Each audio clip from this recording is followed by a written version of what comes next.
Hello students, this is video number 2 of alternating current.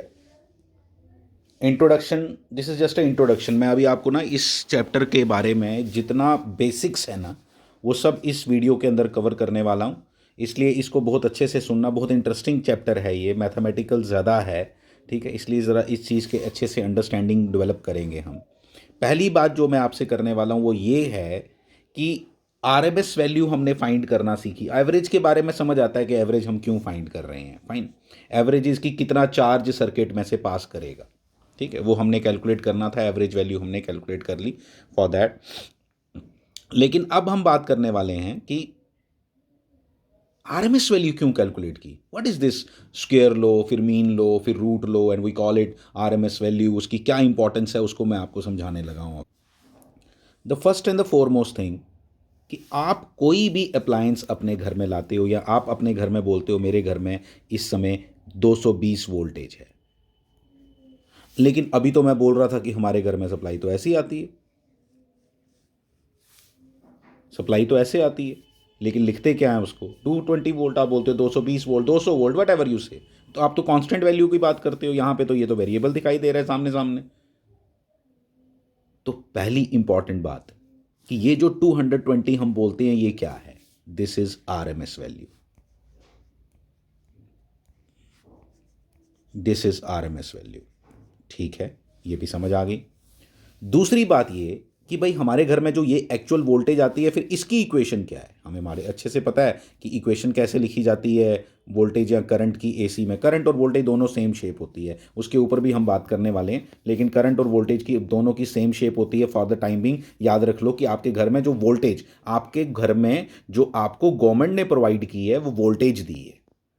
तुम फिर जब अप्लायंस लगाते हो तो वो अप्लायंस करंट ड्रॉ करता है, और जो करंट ड्रॉ करता है ऐसी वोल्टेज से उसकी शेप भी साइनोसाइडल ही होती है। Just remember it.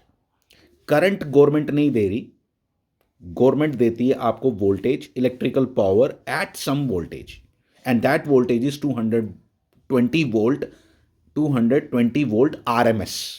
ऐसे लिखना चाहिए बेसिकली। 220 वोल्ट आरएमएस का मतलब हुआ हमारे घर में ये वोल्टेज आती है 220 √2।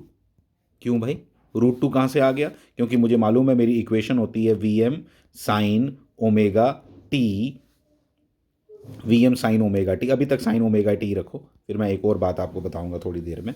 वी एम तो क्या, वी एम क्या हुआ? Peak value. अभी मैंने आर एम एस पहले कैलकुलेट करके दिया आपको, किसके बराबर होता है? V M upon √2। इसका मतलब जो 220 है वो क्या है? R M S. तो वी एम क्या हुआ? √2 से मल्टीप्लाई कर दो, साइन ओमेगा। एक और इंटरेस्टिंग बात, जो आपके घरों में, पूरे इंडिया के घरों में जो सप्लाई आती है वो 50 हर्ट्ज सप्लाई आती है। What is this 50 hertz? मतलब ये जो साइकिल आते हैं ये 1 सेकेंड में 50 साइकिल आपके घर में पहुंचते हैं, 1 सेकेंड में 50 साइकिल्स, इसलिए उसका नाम है 50 हर्ट्ज। 50 साइकिल्स पर सेकेंड, 50 साइकिल्स पर सेकेंड। तो ओमेगा हमने यहां पे क्या लिखना है? ओमेगा, ओमेगा होता है 2 पाई एफ। तो 2 पाई एफ का मतलब क्या हो गया? 100 पाई, 50 × 2 पाई, तो ओमेगा टी, टी भी लिख दो, ओमेगा टी। तो हमारे घर में जो सप्लाई आती है वो क्या हो गई? कई बार मैं ऐसे भी लिखूंगा, आप याद रखना, ये 311 हो गया लगभग लगभग। 311 साइन 314 टी, पाई की वैल्यू मैंने 3.14 डाल दी, ऐसे याद रखो। तो पहली बात ये कि आरएमएस हमें देखने को ऐसे मिलती है हर जगह, ठीक है। कोई अप्लायंस खरीदोगे, कुछ भी खरीद के लाओगे, उसके ऊपर ये सब ऐसे ही लिखा होगा ये 220 वोल्ट पे चलता है। तो 220 वोल्ट क्या है वहां? RMS value, not the peak value, that is the RMS value.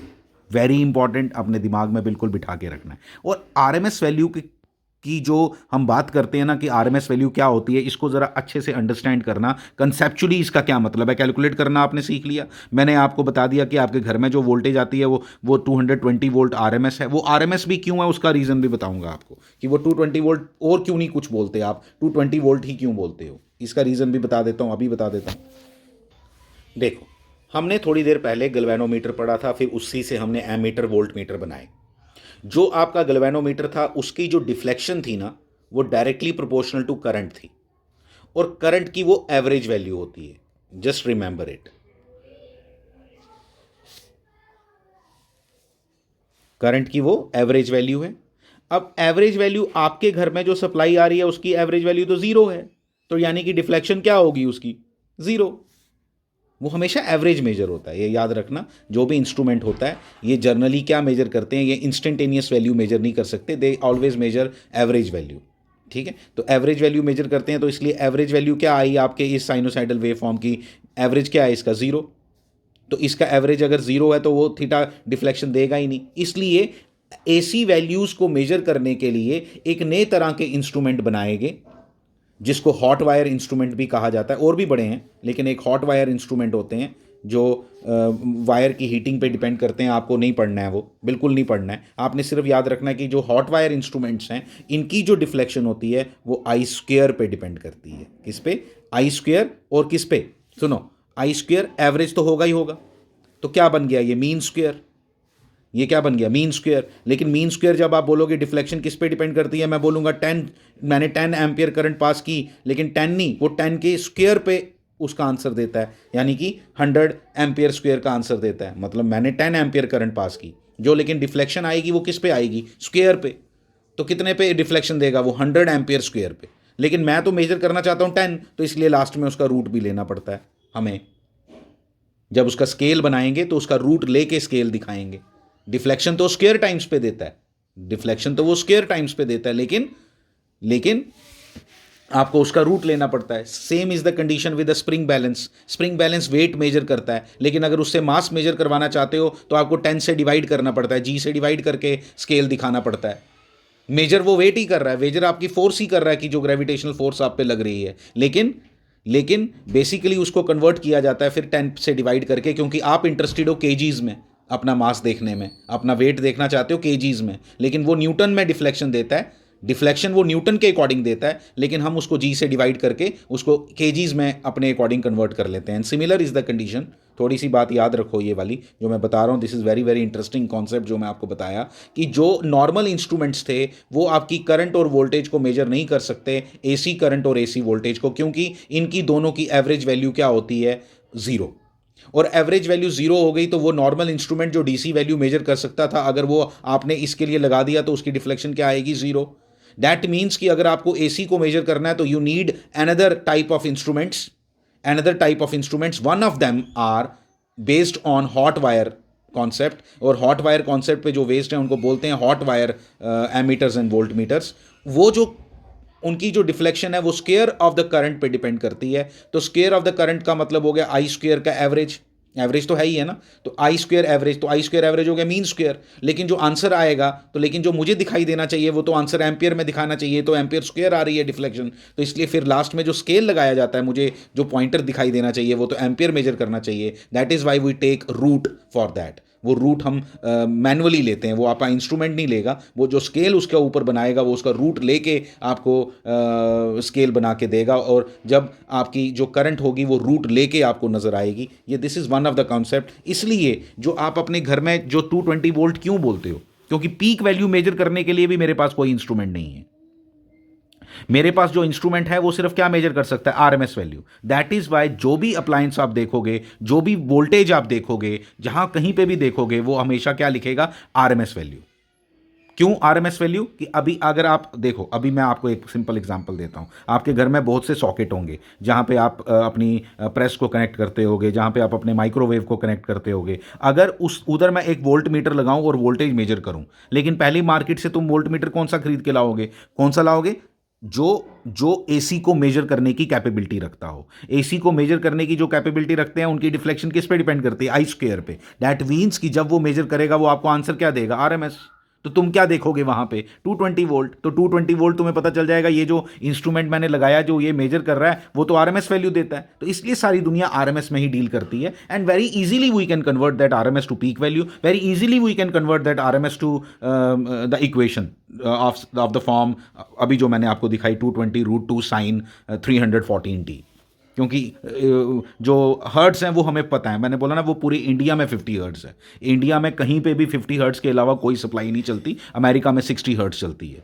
ठीक है। और मुझे कंट्रीज़ का पता नहीं, ना आपको पता लगाने की कोई ज़रूरत है। It is always given in the numerical कि आपकी फ्रीक्वेंसी 50 हर्ट्ज़ है और 60 हर्ट्ज़ है। अगर वो कहीं फॉरेन ऑथर की बुक से उठाएगा तो 60 हर्ट्ज़ लिख देगा, ठीक है। और अगर इंडियन ऑथर होगा तो 50 हर्ट्ज़ लिखेगा, तो उसको आपको कोई लेना देना नहीं है। That will be always given to you for the time being. अपनी डिस्कशन के लिए हम ऐसा मान लेते हैं कि हर्ट्ज़, कितनी हर्ट्ज़ फ्रीक्वेंसी हमारी जो हमारे घर में सप्लाई आ रही है, that is always 50 hertz.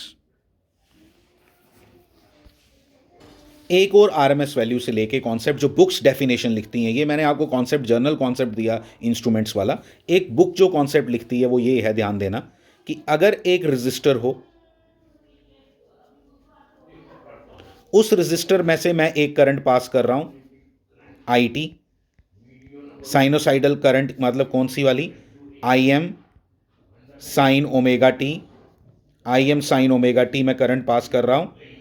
Register are है, मैंने 10 सेकेंड्स के लिए करंट पास की, और 10 सेकेंड करंट पास करने के बाद मैंने हीट इसकी मेजर की कि इसने कितनी हीट बनी। तो कितनी हीट बनती है आपको मालूम है, आई स्क्वेयर आर टी बनती है, ये आपको मालूम है। मैंने हीट, अभी मुझे मालूम नहीं है वो फॉर्मूला क्या है इसके लिए। ऐसे तो मुझे मालूम है डीसी के लिए I square R T formula है, लेकिन इसके लिए, इस ऐसी करंट के लिए मुझे बिल्कुल भी फॉर्मूले का आइडिया नहीं है। इसलिए मैंने क्या किया, आप ध्यान देना, इसी सेम रजिस्टर में से जब मैंने I M upon root two current pass की, डीसी वैल्यू, ये डीसी वैल्यू फिक्स्ड, ये करंट कैसी है, ऐसी, और ये वाली current I M upon root two current pass की, कौन सी, डीसी वैल्यू। वैल्यू कितनी, I M upon root two की करंट पास की उसी सेम रजिस्टर में से 10 सेकेंड्स के लिए, it produces same heating effect, it produced same heating effect. तो आरएमएस वैल्यू ये डेफिनेशन भी देती हैं बुक्स कि ऐसी स्टेडी वैल्यू जो जो उतनी हीट प्रोड्यूस करे एक सेम रजिस्टर में फॉर द गिवन टाइम, उस वैल्यू को, डीसी वैल्यू को हम क्या बोलते हैं, क्या बोलते हैं, उतने डीसी वैल्यू को हम क्या बोलते हैं, आरएमएस वैल्यू ऑफ करंट। जैसे एग्जांपल देता हूं आपको, ये इतना इजी नहीं है अंडरस्टैंडिंग में, मैं एग्जांपल देता हूं आपको। मान लो एक रजिस्टर, इसमें मैंने करंट आईटी पास की, पता कितनी, 7.07, जानबूझ के ये वैल्यू ले रहा हूं, इसका रीज़न है 7.07 साइन 314t, ये एक करंट की वैल्यू थी।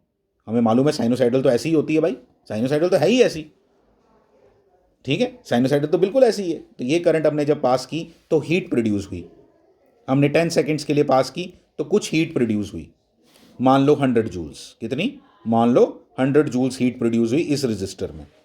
फिर हमने क्या किया, हमने इसी सेम रजिस्टर में करंट पास की डीसी फिक्स्ड वैल्यू, कितनी वैल्यू मैं बताऊं, 7.07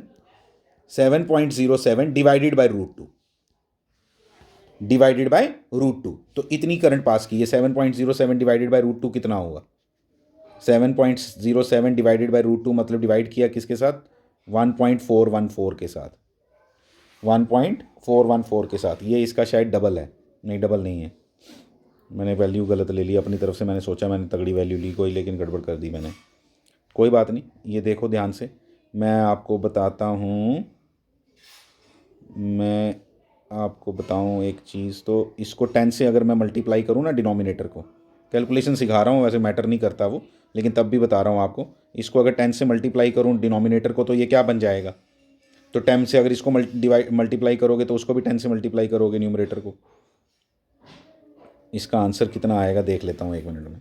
तो ये आंसर आता है 5, ठीक है, ये आंसर आता है 5। मैंने जानबूझ के वैल्यू ली थी, मुझे मालूम था कि मैंने गलती नहीं की है, ठीक है। तो ये 5 एम्पियर करंट, अगर मैं 5 एम्पियर कहाँ से आई, इसकी मैंने आरएमएस वैल्यू निकाली, 5 एम्पियर करंट पास की, स्टेडी करंट पास की, कितने सेकंड्स के लिए, 10 सेकंड्स के लिए, हीट कितनी बनी, 100 joules. This is important part, ये ज़्यादा इंपॉर्टेंट है। जो मैंने आपको इंस्ट्रूमेंट वाली बात बताई वो जनरली बुक्स नहीं लिखती हैं उसके बारे में, ठीक है, वो जर्नल एक इन्फॉर्मेशन है, मेरा एक्सपीरियंस है, उसके हिसाब से मैंने बताया आपको। लेकिन ये बात बुक्स लिखती हैं कि हीटिंग इफेक्ट सेम जो करंट प्रोड्यूस कर पाए उतने ही सेकेंड्स के लिए पास करने पे आर वैल्यू में से, उसको हम आरएमएस वैल्यू ऑफ करंट कहते हैं, ठीक है। ठीक है। तो ये इसकी कहानी है। उसकी डेफिनेशंस आप देख लोगे बुक्स में से भी या नोट्स में से देख लेना। तो आरएमएस वैल्यू की डेफिनेशन ये है, आपको मैंने समझा दिया। ये प्रैक्टिकल एग्जांपल जो आपको मैंने दी ना, ये वाली, ये अपनी कॉपीज़ पे नोट कर लोगे तो आपको बिल्कुल करेक्ट आइडिया हो जाएगा व्हाट डज इट मीन। ठीक है, तो ये इसकी एग्जांपल थी। मैंने बोला था आपको कि इस वीडियो के अंदर हम जनरल बातें करने वाले हैं, जनरल आरएमएस वैल्यू, लेकिन ये इंपॉर्टेंट बात थी आरएमएस वैल्यू वाली। ठीक है, इसके बाद एक और चीज़ देखते हैं। इसके बाद जो हमने इंपॉर्टेंट बातें देखनी है वो ये हैं कि अगर अभी तक हम साइनोसाइडल वेव फॉर्म के साथ ज़्यादा छेड़खानी नहीं की, हमने देखा अभी तक हमारी वेव फॉर्म कैसी थी, ऐसी थी। अब मैं वेव फॉर्म जो लेने वाला हूं वो ऐसी लूंगा, देखना कैसी, ऐसी आगे से स्टार्ट हुई। आगे से स्टार्ट हुई मतलब क्या हुआ, आगे से स्टार्ट हुई, ये शिफ्टेड है, वी कॉल इट शिफ्टेड। ठीक है, तो शिफ्टेड वेव फॉर्म है। आपको एक सिंपल बात बताता हूं, अभी याद रख लो, मैं ये रीजन भी आपको बता दूंगा। इसकी इक्वेशन जो है ना, ये ऊपर वाली जो ये वाली इक्वेशन है, इसकी इक्वेशन होगी, अगर वोल्टेज ही मान लूँ इसको, इसकी इक्वेशन होगी V M sine omega T, क्योंकि ये तो बिल्कुल ओरिजिन से स्टार्ट हुआ। ये देखो कहाँ से स्टार्ट हुआ, ये ऐसे भी बना सकते हैं, लेकिन आपने देखना होता है जहाँ से अपर साइकिल, जो आपका पॉजिटिव साइकिल है, वो कहाँ से स्टार्ट हुआ, वो स्टार्ट हुआ इस ए पॉइंट से। वो कहाँ से स्टार्ट हुआ, इस ए पॉइंट से। मैं ए पॉइंट नहीं लिखूंगा, आपको मैंने बताया था अभी भी कि हम एंगल लिखना पसंद करते हैं हमेशा, इसकी एक्सिस पे टाइम लिखना पसंद नहीं करते, हम एंगल लिखना पसंद करते हैं। हम इसीलिए इस एक्सिस को ज़्यादा क्या बोलना पसंद करते हैं, omega T, in comparison to T. T की जगह हम ये लिखना पसंद करते हैं। तो π/3 जब मैंने लिखा तो V T equal to equation क्या बनी, याद रखोगे प्लीज़, जब ये आगे से स्टार्ट हुआ तो इसकी इक्वेशन लिखेंगे V M sine omega T, sine omega T -π/3। ये ध्यान रखिए, माइनस आएगा जब इधर से स्टार्ट होगा, क्योंकि इसकी जो t इक्वल टू 0 पे वैल्यू है वो नेगेटिव है। तो t इक्वल टू 0 डालो, इधर बता दिया रीज़न भी आपको, t इक्वल टू 0 डालो तो साइन माइनस माइनस होता है, sine of minus angle -π/3। Answer जो आता है वो कितना आता है, π/3 हो गया 60 डिग्री, तो -3/2 वी एम आएगा, तो मतलब नीचे है, मतलब नेगेटिव है टी इक्वल टू 0 पे। ठीक है, तो इसलिए आप याद रख सकते हो माइनस, मैं नहीं आपको रिकमेंड कर रहा कि आप इस तरह से कोई इस तरह की खेलो। अगर मैं ऐसे ही बनाऊं, पीछे से स्टार्ट करूं, ऐसे ऐसे स्टार्ट करूंगा, शिफ्टेड वेव फॉर्म्स बोलते हैं इनको, इनको बोलते हैं जो बिल्कुल ओरिजिन से स्टार्ट हुई है, ये शिफ्टेड है। ये शिफ्टेड का कैसा बनेगा, इसका बनेगा वी टी इक्वल टू, आपको पता चल गया होगा जो मैं बोलने लगा हूँ, V M sine omega T, मान लो ये π/6 है पीछे। ठीक है, तो +π/6 प्लस आएगा। आप देख भी सकते हो t इक्वल टू 0 पे वैल्यू पॉजिटिव है, t इक्वल टू 0 पे वैल्यू पॉजिटिव है, इसलिए आप 0 डालो, t इक्वल टू 0 आपका पॉजिटिव आंसर आएगा, Vm/2 आएगा, Vm/2 आएगा, Vm से आधा। अगर Vm 300 है तो 150 वोल्ट आएगा t इक्वल टू 0 पे। मत करो ये सब, ठीक है, मैं आपको सिंपल अभी नहीं मैं करना चाहता ये सब आपके साथ। अभी आप सिर्फ ये याद रखो कि पीछे से स्टार्ट हो तो ये होता है, ओरिजिन से स्टार्ट हो तो ये होता है, आगे से स्टार्ट हो तो ये होता है। इतना अभी मेरे लिए इनफ है। ठीक है, तो इतनी बात अगर आप याद रखोगे तो उसके बेसिस पे मैं एक बात और बताऊंगा आपको। इसको एक और मेथड है इन दोनों को लिखने का। मैंने इक्वेशन लिखनी तो आपको सिखा दी ना, लेकिन अगर मैं इसी साइन वेव को एक फेजर से भी रिप्रेजेंट कर सकता हूं, ध्यान देना प्लीज, एक इंपॉर्टेंट बात बता रहा हूं। अब ये कितनी शिफ्टेड है आगे, π/6, π/6 आगे होने की वजह से, π/6 ये है, लेकिन माइनस लिखते हैं ना हम जब इक्वेशन लिखते हैं, तो इसलिए इसको आपने ऐसे बनाना है। ठीक है, अगर आपकी बिल्कुल ओरिजिन से स्टार्ट हो तो फेजर कहां बनेगा, बिल्कुल इस पे, ये 0 डिग्री लाइन है आपकी। अगर ये -π/6 है, आपको पता चला -π/6 क्यों बोल रहा हूं इसको, क्यों बोल रहा हूं, क्योंकि जब इसकी इक्वेशन लिखोगे तब क्या आएगा, V M sine omega T -π/6, तो ये आएगा इसकी, ये मतलब फर्स्ट की ये वेव फॉर्म आएगी। ये आ गई ओरिजिन वाली, मैंने ओ लिख दिया, ओरिजिन वाली जो ओरिजिन से स्टार्ट होती है। ये +π/4 है तो इसलिए ये यहां होगा, ऐसे π/4 लिखोगे आप यहां, और ये लिखोगे। मतलब आज के बाद अगर मैं आपको दे दूं ऐसे, आप बताओ जी इसकी वेव फॉर्म कहां से स्टार्ट होगी, देखो मैं बताता हूं आपको, एग्जांपल देता हूं, पहले इतना नोट करो आप, फिर मैं इसकी, अब आपको रिवर्स भी करना आना चाहिए। मतलब क्या हुआ कि मैंने आपको दे दी ये फेजर दे दिया, ठीक है, ये फेजर दे दिया, और इसको लिखा मैंने π/6 और आपको बोला कि बताओ भाई इसकी वेव फॉर्म कैसी बनेगी, इसकी वेव फॉर्म कैसी होगी। आपको रादर मैं ये बोलूँगा कि आपको ये एक साइन वेव नज़र आनी चाहिए। और वो साइन वेव कैसी है, ये कहाँ बनाया है आपने, 0 डिग्री के क्लॉकवाइज बनाया ना, क्लॉकवाइज एंगल्स नेगेटिव होते हैं, याद रखना है प्लीज़, ठीक है, एंगल्स नेगेटिव होते हैं, इसलिए जो इसकी वेव फॉर्म बनाऊंगा मैं वो ऐसी बनेगी। प्लीज़ ज़रा ध्यान देना सभी, ये इसकी वेव फॉर्म ऐसी बनेगी। This is very very important, सबसे इंपॉर्टेंट पार्ट है ये इस चीज़ का, ठीक है। कैसी बनेगी, यहाँ से -π/, माइनस क्या होता है, आगे से स्टार्ट होता है ना माइनस वाला, तो माइनस वाला यहाँ से स्टार्ट होगा, तो ये लो आप, ये आ गया। और इसको अगर आप पीछे भी दिखा दोगे तो कोई प्रॉब्लम नहीं, ठीक है। ये इसकी वेव फॉर्म बन गई। आपको मैं बोल देता हूँ कि ये आपकी मान लो V1 की वेव फॉर्म है, तो मतलब ये V1t की वेव फॉर्म है। मतलब हमने इससे इधर जाना भी सीख लिया और इससे इधर आना भी सीख लिया। This is very very important. और यहाँ क्या लिखना है आपने, π/6। इसीलिए एंगल्स में लिखना पसंद करते हैं। मतलब आपकी साइनोसाइडल वेव फॉर्म एक वेक्टर की तरह बिहेव करना शुरू कर देती है, वेक्टर की तरह बिहेव करती है। डजंट मीन कि वेक्टर हो गया आज से, नो, बिल्कुल भी नहीं, बिल्कुल भी नहीं, गलती नहीं करना ये देखो एक और वेव फॉर्म आपको बता दी मैंने, आपको ये भी समझ आ गई होगी, V2t, ये सेकंड वाली, सेकंड फेजर π/8 ऊपर है ना एंटी क्लॉकवाइज, मतलब प्लस तो मतलब, और इक्वेशन भी लिखो पीछे वाली की भी लिखना ऐसे ही, Vm sin ωt plus π/8, yes plus π/8। Direct नज़र आना चाहिए, सब चीज़ें, तीनों चीज़ें आपको साइमल्टेनियसली नज़र आनी चाहिए। दिस इज़ इम्पॉर्टेंट, ठीक है। फिर उसके बाद मैं आपको बताऊंगा it behaves like a vector, बोलते इसको फेजर है लेकिन it behaves like a vector, और सारे पैरेललोग्राम लॉ, ट्राइंगल लॉ सब इसमें भी लग जाता है। ये इसकी सबसे खास चीज़ है, हम करेंगे बड़ी डिटेल में करेंगे। अब ज़रा इस वेव फॉर्म के लिए बताओ कैसा फेजर बनेगा या क्या इक्वेशन बनेगी, वट एवर, ठीक है। कैसे सामने दिखाई दे रहा है, पीक कहाँ पे आ रहा है, 0 पे, इसका मतलब क्या हुआ, ये π/2 हुआ, ठीक है, ये π/2 हुआ, ये पाई है, मतलब एग्जैक्ट हाथ है, मतलब इसको π/2 पीछे है, तो इसका मतलब इसकी इक्वेशन लिख देते हैं पहले, Vm sin ωt प्लस π/2, आगे भी हो सकता था -π/2 वाला। मुझे फेजर बना के दिखाओ,